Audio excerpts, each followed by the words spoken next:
big change to the intersection, and you all have driven past it and probably tried to turn down it, and now you're like, I can't turn down that way anymore. I wanted Andy to quickly, our city engineer who's been integral to this process too, to tell you a little bit about that real fast. Awesome, thanks Dawn.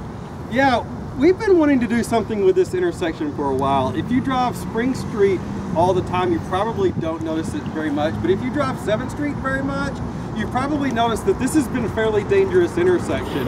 I know Morgan, that we were just speaking of over here, has told me on countless occasions how many T-bone accidents she's almost seen out here, and has seen some accidents because of traffic coming south on Spring, and then they cut down Kentucky.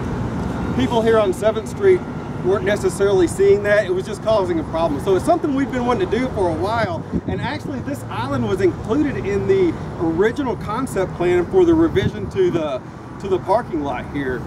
We weren't sure at the time exactly what we wanted to do, so we went ahead with this parking lot, and then this past spring we really started looking hard at what we were going to do with this intersection. As we were in the planning for that for what we were going to do with this island here and making this a little bit safer, Dawn comes to me and says, hey, I've got these great artists, and one of them is going to come, he's going to do this demonstration of this sculpture technique that he uses, and he's going to be here for a few days. I'm like, great, what are we going to do with the sculpture when he's done? And she goes, well, what do you mean?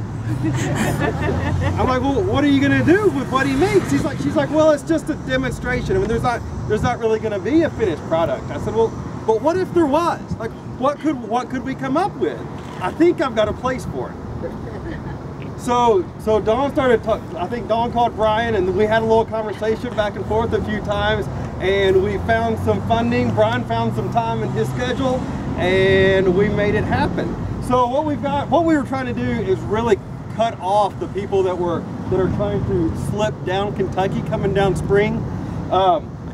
You can still do that. You can still make that movement if you want to, but we have slowed that down quite a bit to make that a lot safer for us. In the meantime, we have dropped in a bike lane, and I just want to say that Chad Reichel and Nathan Pruitt out of our planning office have been integral with this. What you see here went through literally a couple of dozen iterations before we were happy with what we're doing, with what we've got here, and this is really phase one. You're going to see some more stuff probably next year that's going to make this intersection a little safer.